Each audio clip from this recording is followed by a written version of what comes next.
பிரிவினைவாதம் அப்படின்னு சொல்லுங்க.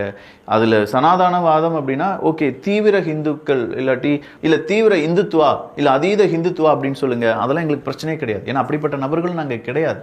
ஆனா நீங்க எங்க எல்லாத்தையுமே ஜெனரலைஸ் பண்ணி சொல்வது எப்படி அக்செப்ட் பண்ண முடியும்? அப்போ திமுகவினுடைய மாறுவேடம் தான் தாவேகாவா அப்படின்னு சொல்லி நிறைய பேர் கேட்டுட்டு இருக்காங்கல்ல. இவங்க கிட்ட எங்களால் என்ன பதில் சொல்ல முடியும்?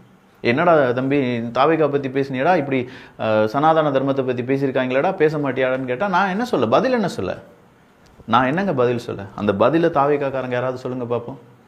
எதையுமே ஃபாலோ பண்ணாது. இப்போ ஈவன் விஜய் அவர்களுடைய பாலிசி என்ன, எந்த மத கொள்கையிலும் எங்களுடைய கட்சி ஈடுபடாது, சாமி இருக்கு அப்படின்னு சொல்லி நம்புகிறோம்.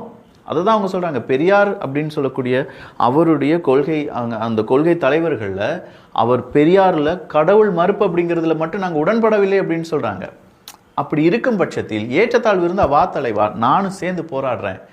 எல்லாரையுமே நீ ஒரே ஜெனரலைஸ் பண்ணிட்டீனா இது எப்படி தெரியுமா ஜெனரலைஸ் பண்ணுற மாதிரி இருக்கு? இதே ஆதவர்ஜுனா வில்லிவாக்கத்தில் யார் அவரை ஜெயிக்க வச்சிருக்காங்கன்னு சொல்லி வீடியோ போட்டிருக்காரு தெரியுமா? ஜஸ்ட் அந்த வீடியோ பிளே பண்ணுங்க. விஜய் அவர்கள் யோசித்து மத சார்பற்ற கொள்கையில், சமூக நீதி கொள்கையில் நான் உறுதியாக இருந்து இஸ்லாமிய சகோதரர்களும் கிறிஸ்தவ சகோதரர்களும் என்னை தேர்ந்தெடுத்தார்கள். நான் கொள்கையிலிருந்து விலக மாட்டேன்.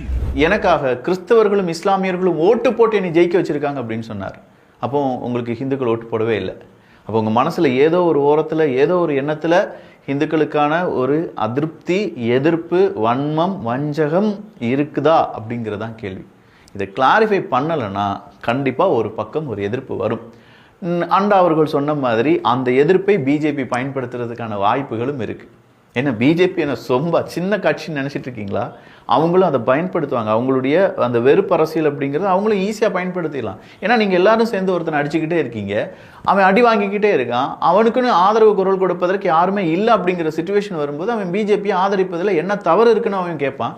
எங்ககிட்ட பதிலே இருக்காது. இங்கே நியூட்ரல் ஹிந்துக்கள் அப்படின்னு சொல்லுவாங்க, பதிலே சொல்ல முடியாமல் நாங்கள் அமைதியாக இருப்போம். வேறு என்ன செய்ய முடியும் எங்களால்? இதை கொஞ்சம் கட்டுப்படுத்தினீங்கன்னா சப்போர்ட்டு தான், மாற்றத்துக்கான சப்போர்ட்டு தான். ஆனால் எல்லாத்துக்குமே நாங்கள் சப்போர்ட் பண்ணிடுவோம் அப்படின்னு சொல்லி நீங்கள் நினைக்கக்கூடாது பார்த்தீங்களா? அதனால் கண்டிப்பாக இந்த விஷயங்களை நீங்கள் இப்போதே திருத்தி கொண்டீர்கள் என்றால் எல்லாரும் சமம்.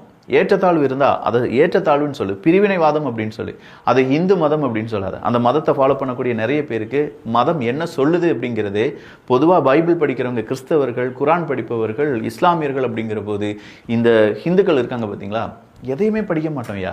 நார்மலாக இருக்கக்கூடிய ஹிந்துக்கள் அதுதான், எல்லா கோயிலுக்கும் போவோம், என்ன கிடைச்சாலும் சாப்பிடுவோம். அது மசூதியிலேருந்து வருதா இல்லை அந்த சர்ச்சிலேருந்து வருதா, இது எதையுமே பார்க்க மாட்டோம். இப்படி வாழ்ந்துட்டு இருக்கிறவங்களை பிடிச்சி நீ அந்த குரூப்பை சார்ந்தவன் நடனான்னு கேட்டால் ஒரு கட்டத்துக்கு மேலே ஆமாண்டா அந்த குரூப்பை சார்ந்தவன் தாண்டா அப்படின்னு சொல்லிட்டு போகிறதுக்கு எங்களுக்கு எவ்வளோ நேரம் ஆக போகுது?